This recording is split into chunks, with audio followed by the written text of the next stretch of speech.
right, this thing's on. I don't know, it's 2 o'clock, I don't know about you, but this is about the time that I like to grab a coffee. So if any of you decide to lay your heads down instead and just fall asleep, that is okay by me. I will not take it personally. All right, we're going to be talking about developing and managing an OWASP project. This is a very high level, Projects 101 style of conversation. What we'll be going over here is the introduction and how to start an OWASP project, an introduction to the OWASP website pages, because we do things a little bit differently. We use GitHub pages when we're doing our website. We will go over a little bit about sponsorship, funding, a very little bit about vendor neutrality. That's a big topic in today's project world. The project committee is currently focused on that, I guess you could say. We will also go over what the project levels are, how to graduate a project, and assuming that you've been around for a while or you're tired of the project, how to go about end-of-lifing the project. So, why start an OWASP project? It's an excellent question.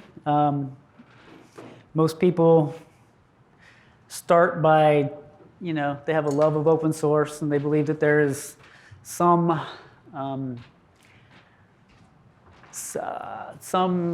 domain, if you will, that needs more tools or more resources, and they believe that application security can change the world. Or they just have knowledge. A lot of our projects are documentation projects where, OWASP Top 10, perfect example, where the people just want to share what they know about application security with the rest of the world. Another thing that's not on here, interestingly enough, is like who can start an OWASP project?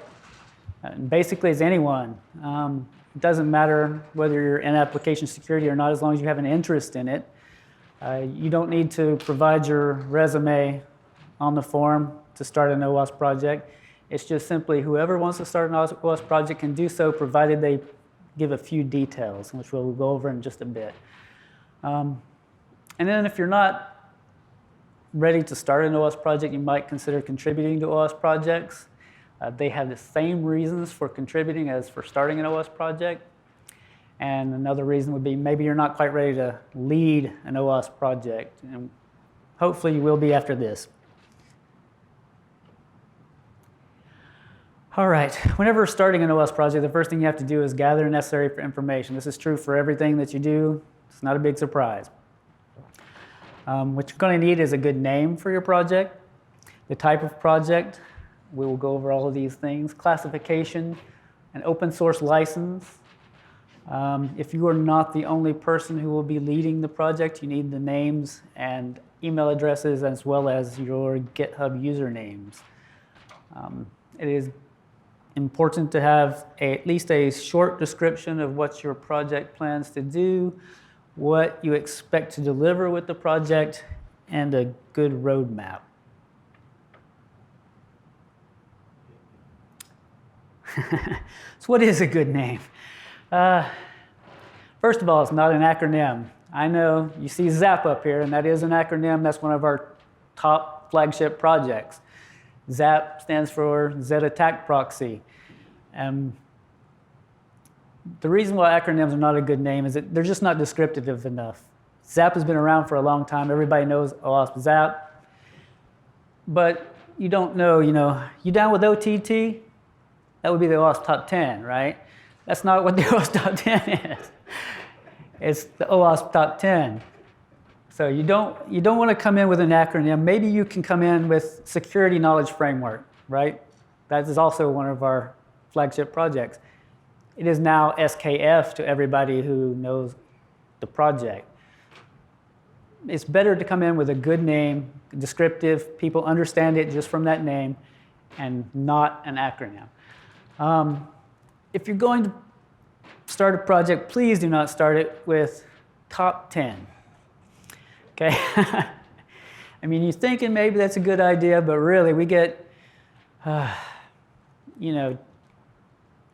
50 or more, I would say, top 10 style projects within a particular year, where people just, I want to say that I'm part of a top 10 project just as the association, and it's not a good choice. Here we have the OWASP top 10 of the top 10 mobile cloud desktop on the edge, right?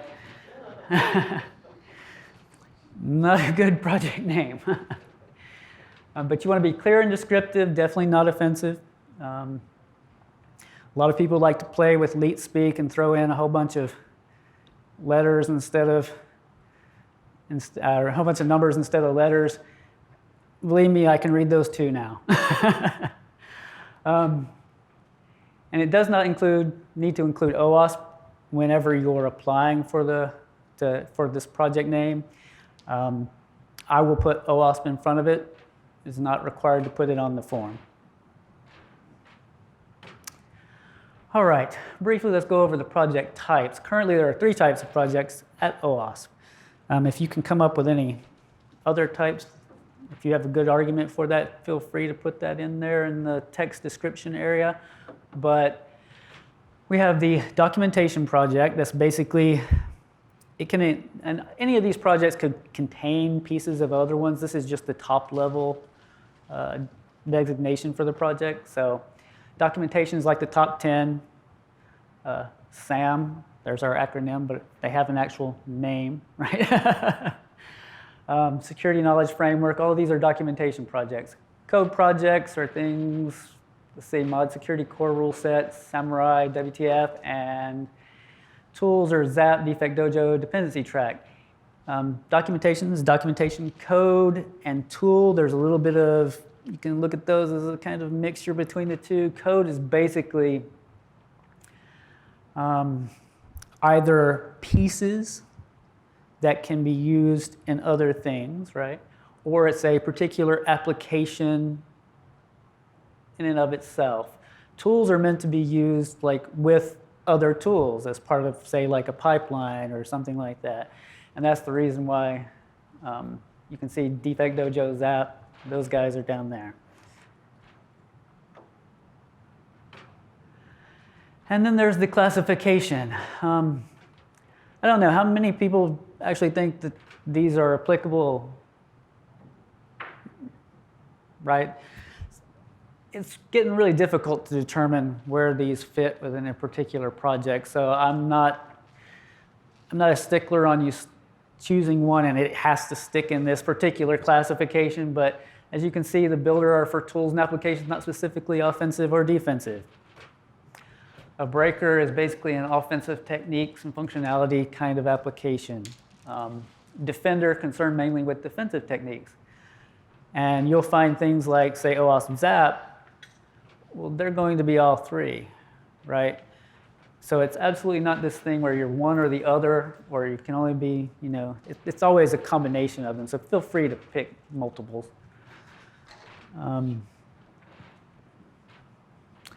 And you will need an open source license. The open source licenses are all listed at this website that you see right here. Opensource.org. The only one that I don't think is on there is the one that we use for most of our documentation projects, and that's that Creative Commons Attribution Share Alike 4.0. That is the vast majority of our documentation projects, and in fact, it's the one for the OWASP website in general.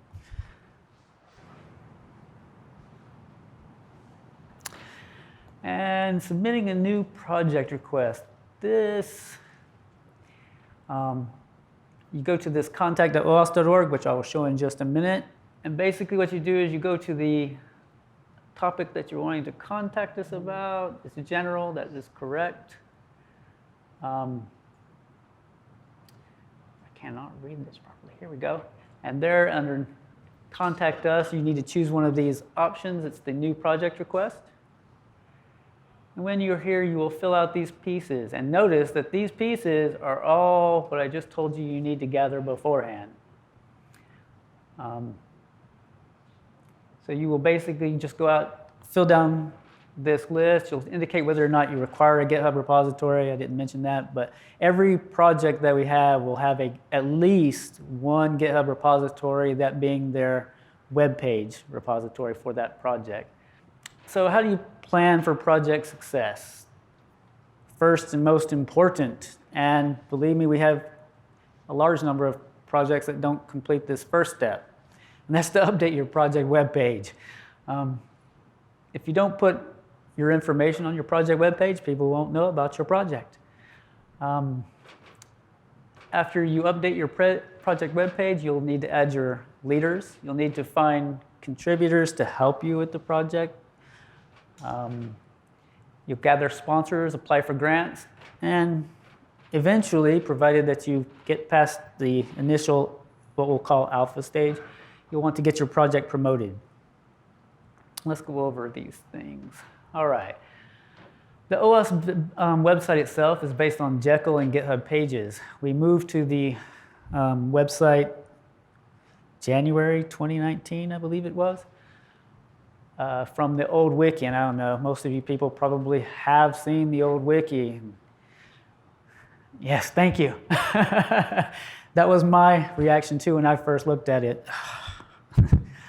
So now we're on at least what looks like a more modern website, I hope. There is some JavaScript in it for some of the dynamic content because Jekyll is static. And Azure functions that we use for some of our internal things. If you go and use the membership page to sign up for a membership, you're using Azure functions through JavaScript. Let's go to that OWASP project chapter example right quick.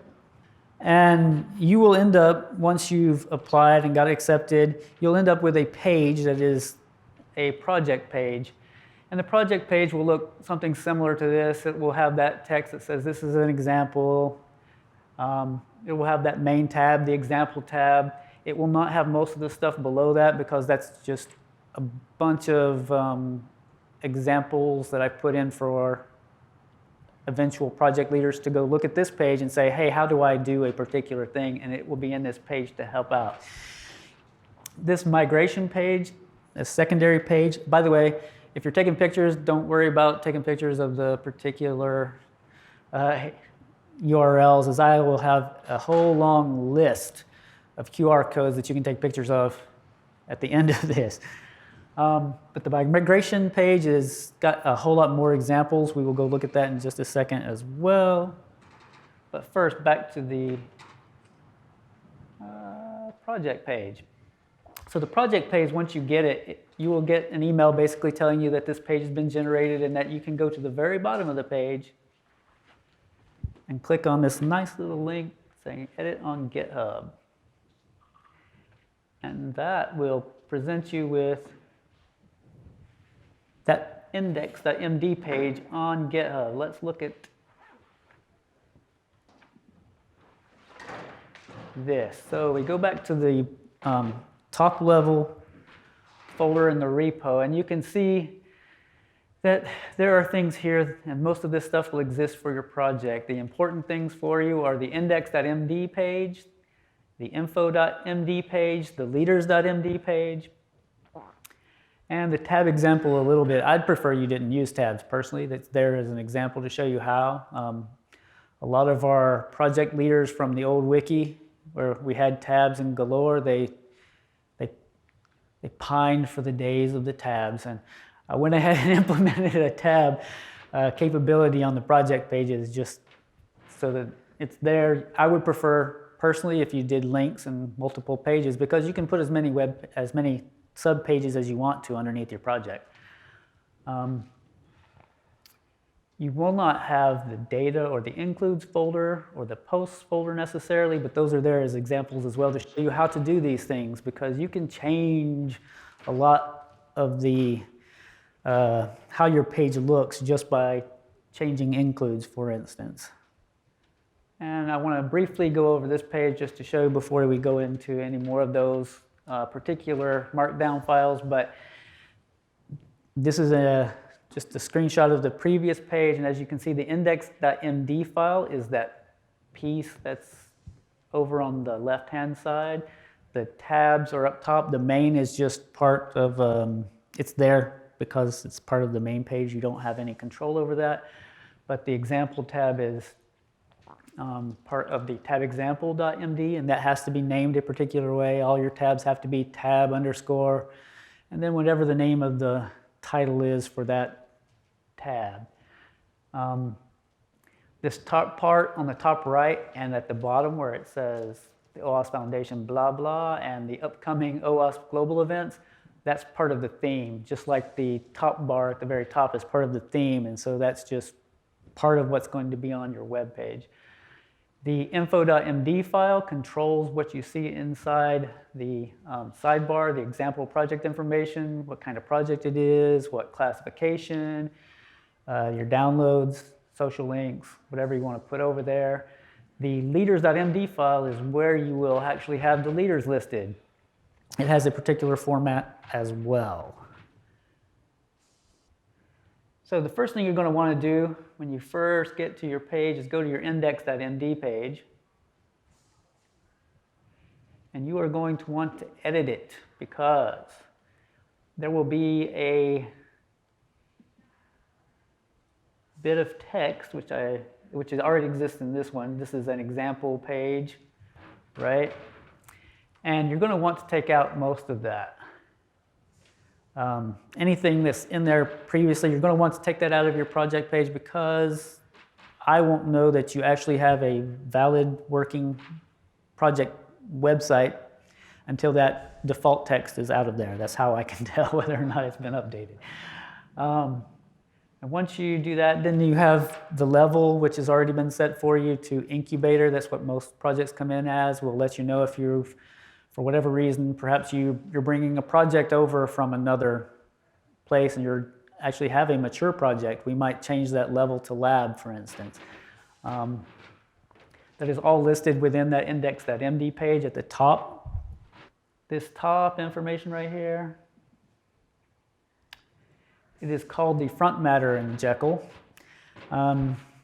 This was meant to be partly a training, and we would have gone over more in depth about how to do Jekyll, but for purposes of this, I'm just going to show you that this top part between the 3 lines and the bottom 3 lines there, which say layout, title, tags, etc., that's called front matter, and you will already have most of this filled out for you, so you won't have to do that. The parts that are important might be the tags, if you wanted to get particular tags about your project, but just short example names or whatever, descriptive things. The level will be set, like I said, to.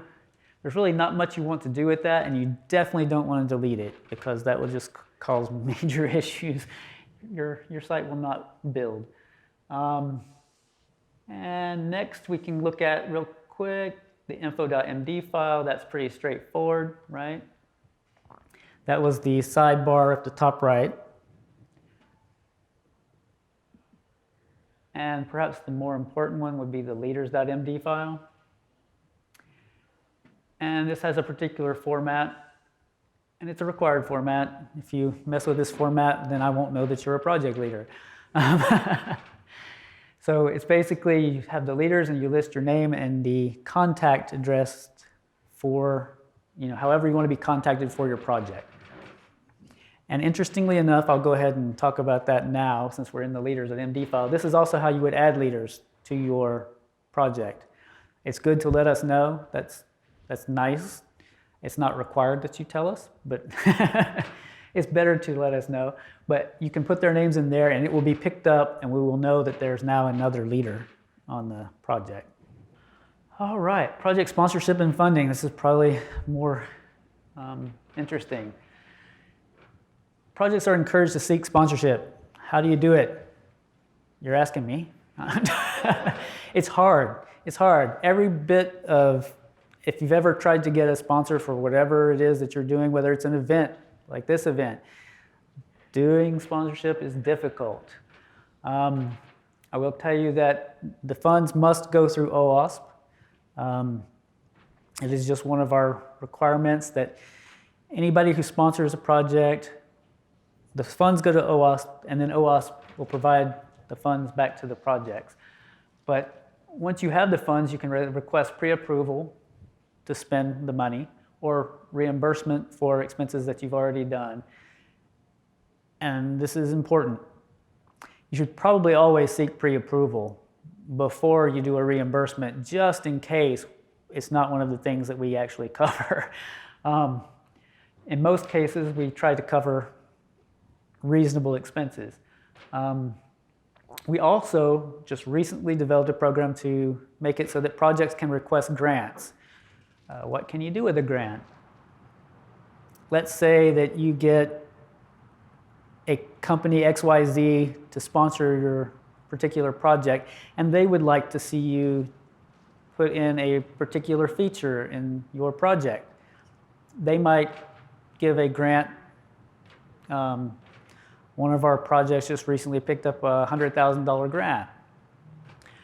The grant can then be turned around and requested from the foundation, which will give the funds to the project to, say, fund 2 people to work on a particular thing for 3 months, right? So that's what grants are for. And projects are going to be one of the largest consumers of these grants, because you've got actual work deliverables that you need to provide. That particular link, I'm not going to go there for this one. It's also on the QR code later, but that will take you to the funding portal in order to be able to request a grant for your project. How to find sponsors? Okay, all the projects, just like I said, have a hard time with this. The first place I would tell you to look is your employer. A lot of times, employers will fund particular projects, especially when it also gets their name on a sponsorship tab within the project. Being associated with OWASP does have certain benefits to that company. So I would always say reach out to your employer. Next person you could reach out to is our Director of Events and Corporate Support. She is phenomenal with being able to bring in sponsors for our events, for trainings, for all sorts of things. And if there's one person that has just a depth of knowledge on that, it will be her. You also want to search corporations who target similar fields. So maybe your company's not interested, or maybe they are, and they did sponsor you. But that doesn't mean you just stick with the one. Go find 3 or 4 sponsors, and the more sponsors you have, the more chance you have of getting those grants to be able to actually work on your project, specifically. So as I was saying, you could put your sponsors on a supporters tab or a sponsors tab. I bring this up because this is a good example of separating out your supporters from, say, your main page. There are projects that end up putting, say, a corporation within their main page, and that is generally frowned upon. Vendor neutrality, again, what I spoke about from the project committee, they have a particular dislike when projects do that.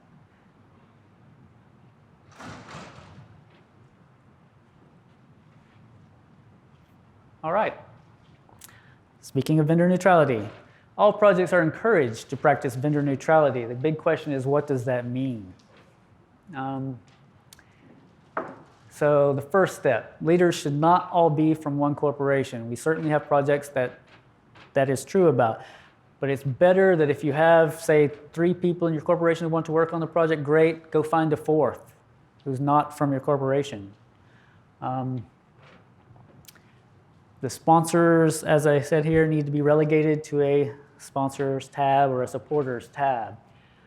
And no sponsor should be, and this doesn't mean like on the same line, this means no sponsor should be like always talked about, like, you're using the sponsor name all the time and not all the other sponsors. The project itself, and this is one of the more important ones, should not be used to upsell to a full version of a project. We have a couple of projects right now that the project committee is looking at to try to determine whether this is, are they upselling, or is it just that they're providing a service and it happens to be similarly named. It's not a requirement that that your project be named different than, say,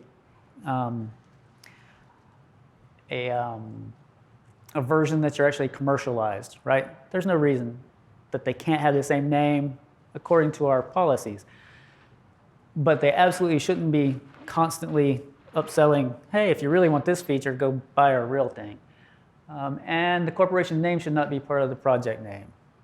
That should go without saying, but definitely don't do that. What vendor neutrality is not, it does not mean you can't make money. You can absolutely make money with your open source OWASP project as long as it's not directly involved in that money making. There are projects, I won't provide any specific examples, but there are projects that have support, paid support for using the project. That is perfectly fine. It's just so long as the project itself isn't being used to promote that actual support. So project levels, they are divided into 3 categories currently. Count them, 1, 2, okay, 4. Technically it's 3, all right? There's the incubator, which is your basic alpha version. Just now starting out, bugs all over the place, incubator project. There's the lab project, which means it's working. You've fleshed out what it does. It could be rough around the edges, probably doesn't have translation. Then there is flagship, which is the actual third thing, which is basically production level, strategically important to the foundation. It's preferable that it's internationalized. I bring up the mature and put it in there because there is no third thing. That's currently. There's no third thing currently, but we are talking about adding a mature level. And that mature level would be more like production-ready code, just like flagship. But whereas flagship is strategically important to the foundation, it would be something that we would have the board vote on and say, this is strategically important, the board thinks so, and now it's a flagship. The mature would be production level, what currently flagship is, basically. And most projects start as incubator and progress through those stages. But as I said, sometimes they might come in as a lab or even possibly flagship because we deem it strategically important enough. Okay, advancing through the stages, you can request as a project leader, once you believe that your project has reached a certain level, to go from incubator to lab. And you would go to this form, which is also on a QR code. And the project committee, which includes me, will review the project for the items that are in this form, and we determine whether or not it should be promoted. We're currently revising how we do lab to flagship, because with adding the lab to mature would be the same type process, and then mature to flagship would end up, again, going to the board for a vote.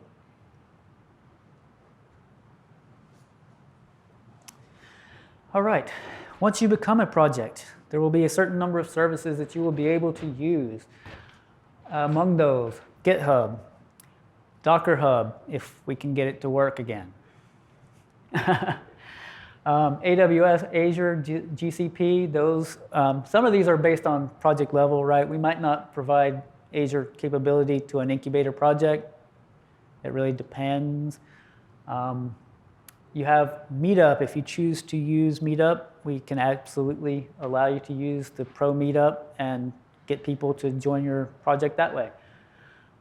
Zoom, we have Jira, we have graphic design services through our contractor that we use for those purposes.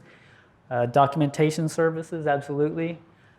Community translation services. I mentioned that because if you need your project translated, the best place to go is into the community Slack and request people, because as we know, this is a global organization. And so we have people in all the countries around the world who will be able to help you with your translation. And project handbook is listed at the end, and I put it in there kind of as a joke. Only because the project handbook needs to be revised, and it's currently in the project committee for that. The current version is 2014, and it is terribly outdated. Project end of life. At some point,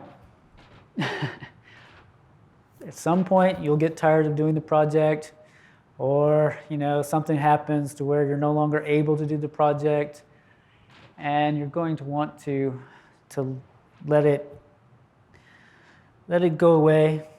In a way, you're tired of it, or you just haven't been working on it. And what's going to happen is we review these projects on a recurring basis. You see the activity tracker coming soon. We will certainly have a place where you'll be able to see the projects that are most active and which ones are not active. And we can see it too, so that we can figure out how to go about this process. The two main ways to end your involvement in a project: one is passing the torch. That is the preferred way, of course. And that's the reason why we prefer you to have at least 2 leaders on a project. Because if you have the 2 leaders, then maybe the second leader can pick it up instead. Much better to have multiple leaders. That way we can pass the torch. But if you don't, please don't just abandon the project. You bring it up to me, bring it up to the project committee, tell us that you'd really like to have this project continue. Could you find somebody to help? And we will look for somebody to try to take over the project. We'd much prefer the project continue under a different leader. The last option is the archiving the project. If we just can't find anybody, or the project has been abandoned for many years, you'll notice that there are a lot of projects like that currently at OWASP. And that's because this first part is a little bit broken right now. We're working with the project committee to get that fixed. But we'll archive the project if we have to. All right, what project resources are available to you as a project leader to help you out? Myself, that is my email address. You can certainly reach out to me. I'm happy to help. The project committee, they are a group of some of our top leaders that have been around for a very long time. They can help you, believe me. Very important resource. And certainly you are welcome to come to any of the project meetings. It's on our public event calendar. We have those monthly. Other leaders, another excellent place, not just the committee. And you can find their contact information on their project page. It's required that they have contact information. The leaders list, we have a group, leaders@owasp.org. That is a Google group that you are free to join. And that's a good place to go find leaders as well as their contact information. Or better, and this is the best place to go, is the community Slack. I put the invite link up there for you. The top channels for that is your OWASP community channel, your projects channel, and your project committee channel. And they are happy to help in all instances. And here we'll go through the QR codes that I've mentioned earlier. If you need to find these particular links and you want to take pictures, I'll leave these up for a few seconds for each one of these. There are a lot of them. Starting a project, that's the form. The example project page was the project chapter example page. It's also used for chapters, obviously. The theme repository, I didn't go over that much because this is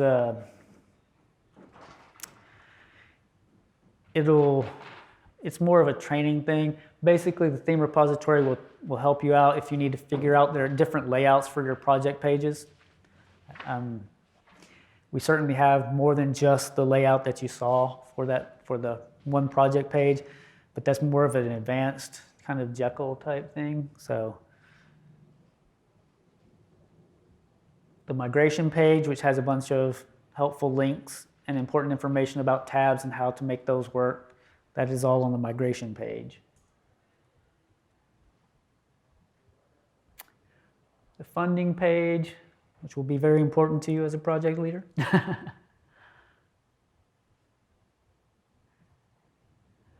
Project graduation, also a form, it's a Google form that the project committee came up with.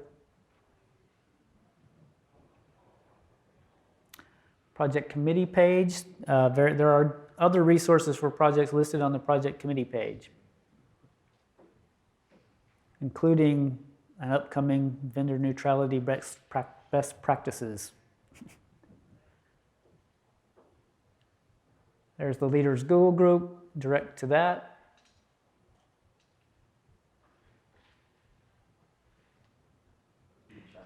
So the question is, what's the best way for a student chapter to contribute to OWASP projects?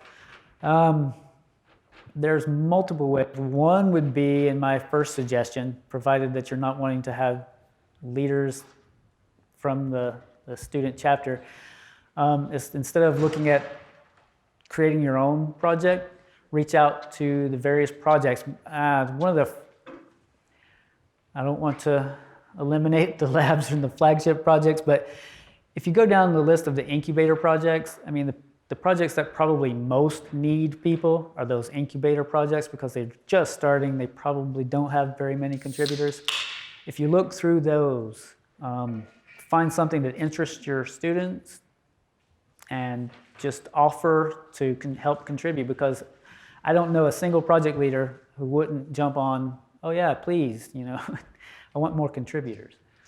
It allows the students to have a portfolio where they can show that they've actually contributed to this open source security project. Yep. Excellent. Okay. Thank you very much.